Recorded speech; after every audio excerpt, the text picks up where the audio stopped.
All right, thank you very much. I'd like to call the special meeting of the Bethel Board of Selectmen together, to order, excuse me, for Thursday, February 17th, 2022. Please rise, join me in the Pledge of Allegiance. I pledge allegiance to the flag of the United States of America and to the republic for which it stands, one nation, under God, indivisible, with liberty and justice for all. Thank you. Just a couple of items on the agenda tonight. Number one is consideration of the accepting the special minutes of February 15th, 2022. So there were two separate meetings, so this will be the one that began at 6:30. So can a motion to approve those? So moved. Okay, any corrections, comments? Hearing none, those in favor signify by saying aye. Aye. That carries. And the second one is consideration of the other special meeting, which was the joint meeting and presentation.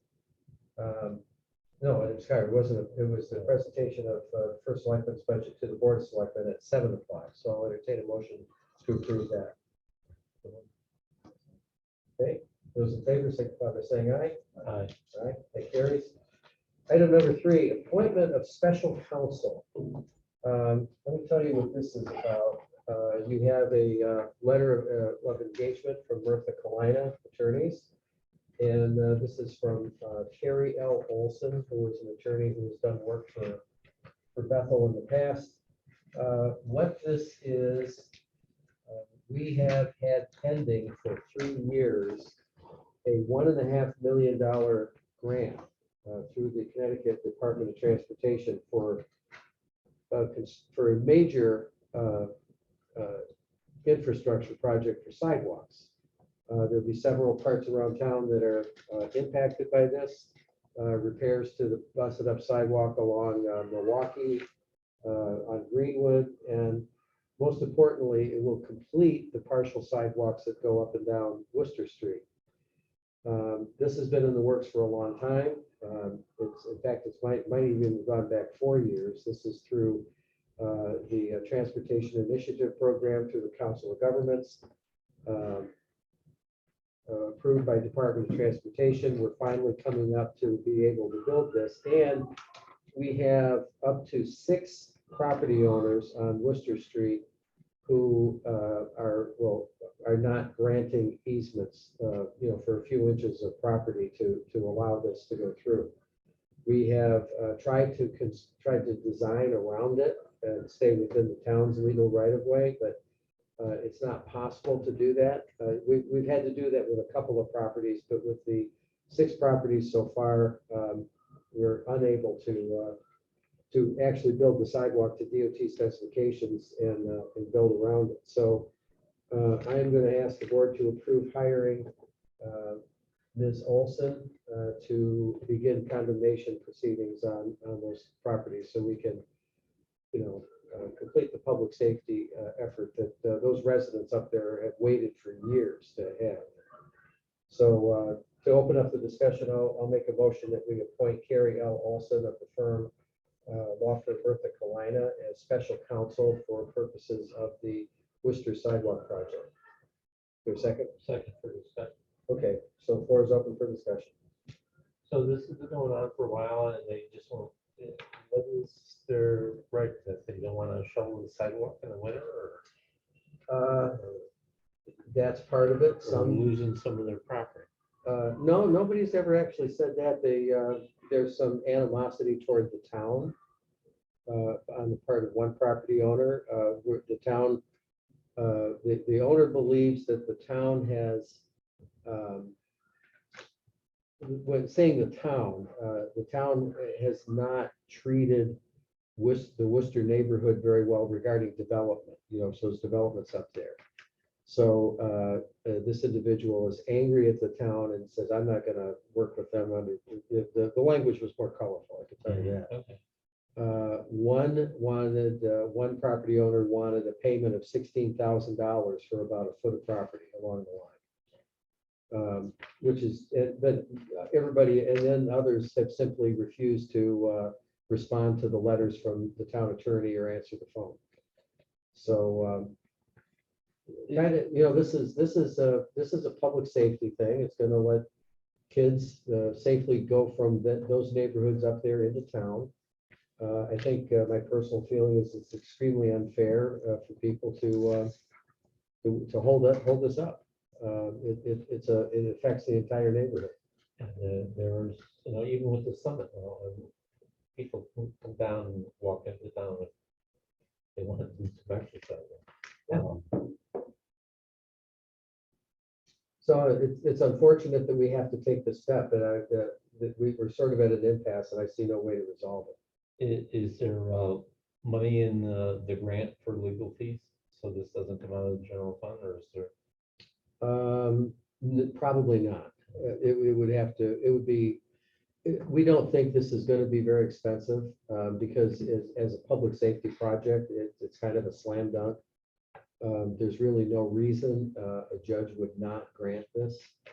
And we're literally talking about, along the frontage of the property, a few inches to maybe a foot. It's very, very minor, but who knows? Maybe Ms. Olson can convince those individuals with her letter that it's a good thing to do to sign. There's one developer who refused to sign, which is really ironic because that particular developer would have been required to put in the sidewalk at his expense and was relieved of that by planning and zoning because planning and zoning said, well, we have a grant to do this anyway, so you get a break. And now they won't sign off on it. So I just don't see any way around this. So any other questions? If the court agrees that the sidewalk goes in, do they set a compensation rate for the landowner? Like, we're not taking the land eminent domain, you're just taking it. No, well, it's still an eminent domain proceeding. It's the same thing. But they're gonna maintain ownership, we'll just have an easement. We're not taking their property. Correct. There. Any other questions? Okay, those in favor, please signify by saying aye. Aye. Aye, that carries. All right, item number 4, appointments to Sustainable Bethel. Several months behind on this. This was, do you remember that, or were you, okay, I don't remember how far back this went, but we attracted over 30 interested parties. So the folks who have been chairing our Energy Commission for a long time, Bill Craddy and Sonny Malkani, went through them. They talked to people and they selected a group of people who they believe are very committed and have the time and the energy and the devotion to do this. So I'm going to read off the name. I'll just do it in one motion if you guys don't mind. That's all right. So then I'm going to make a motion that we appoint the following individuals to the new Sustainable Bethel Commission, and that is Ryan Arconti, Tori Cornish, Peter Schwartz, Katie Troy, Diana Brady, Catherine Hebert, and Sean Chang. And then in terms of minority party representation, the way this works out is that there are 4 Ds, 1 R, and 2 unaffiliated, which is neither here nor there, really. That's just, they were picked for the qualifications and the desire and the specialties that they wanted to work on. So is there a second to that motion? Second. Okay. Any discussion? And that was the 7 people? Yes. And where's Bill and Bill and well, Sonny might not be able to. She has a new job. I'm told, and she's not had the time to participate in the Energy Commission. Bill Craddy will continue to chair the Energy Commission, and asked not to be appointed to this. He will work with them as a volunteer, and he will continue to do that. But he said it wasn't necessary to appoint him, that he wanted to have some new people to work with, so he can still advise them and will attend the meetings. And then again, energy. That's his wishes. Yes, yeah. In fact, I spoke with him about that this morning. And Energy is gonna continue to meet as they're wrapping up their Heat Smart program, so there's gonna exist in a parallel form for a while. And if we decide that it's necessary, we can expand the membership of this Yeah, committee too. and I really think that we're gonna have to. Probably. We'll just see how. Yeah. it works out. Did you have any questions, Brian? All right. Okay, then we have a motion on the floor. Those in favor, please signify by saying aye. Aye. Aye. Any opposed? Okay, that motion carries. Final item, finalization of the 2022-23 municipal budget. So we had a discussion about the police department, and Rich had some input, Brian had some input, appreciate both of those. I had some incorrect information. I thought that we were still in a position to replace a person who was out on military leave. That turned out to be not the case, that individual had already been hired. It's already gone through the academy, as a matter of fact. So I was way off base with that. There is a person coming off leave sometime in the next 1 to 3 months, not exactly sure when. But in speaking with the chief, he was very adamant that he factored those two things in when he made his request for 2 individuals. We talked about it for a while. What he offered was that we put he would support if we put the second officer back in, but fund it for half a year.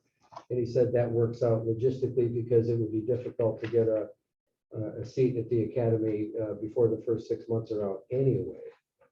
So with that in mind, I'm going to make motions that we adjust the 360 account, the 20-360, the 10-390 for the FICA.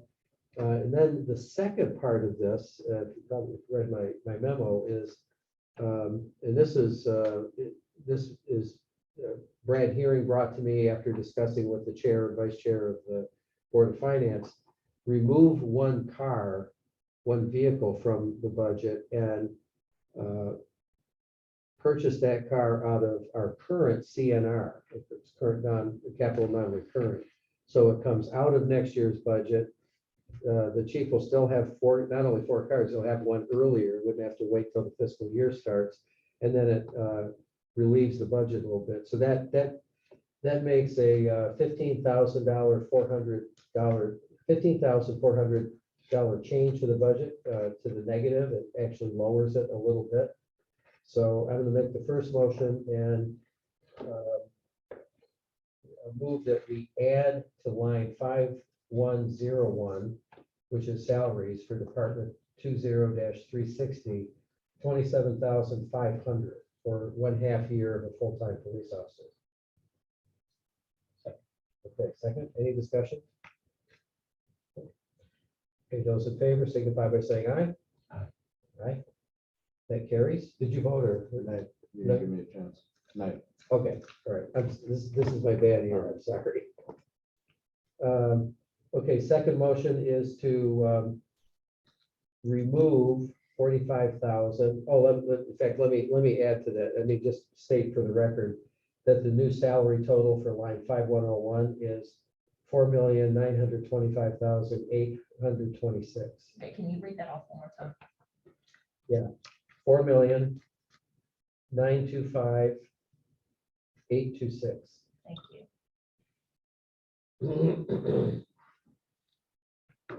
And I'm going to make a motion for that we from Department 20-360, line 5403, that we remove 45,000. And that the final number on line 5403 would be $150,180. That's removing the car. Yeah, that's removing the car and the equipment, the accoutrements. Okay, any discussion? The only thing I don't like about it is it sets us up next year again, where, these cars really do belong in the operating budget. I mean, they need to, we need to replace these cars every year. It's not a capital item. They need to be replaced prior to 5 years, and it just seems, you know, kind of like the highway account, we had to said that we had to get to a sustainable Yeah, road. yeah, You know, this isn't really getting us to a sustainable road. I understand it'll get us a car in the fleet immediately, which is a good thing, but Mhm.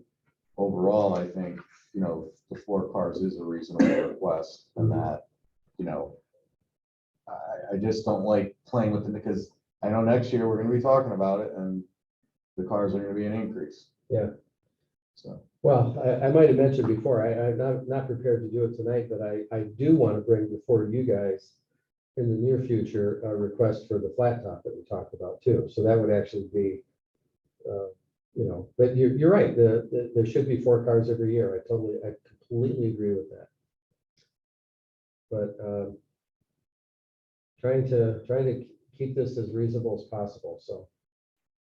Anyway, so any further discussion? All right, so we have a motion on the floor to remove the 45,000, bring that number to 150, comma 180. Those in favor, signify by saying aye. Aye. Aye.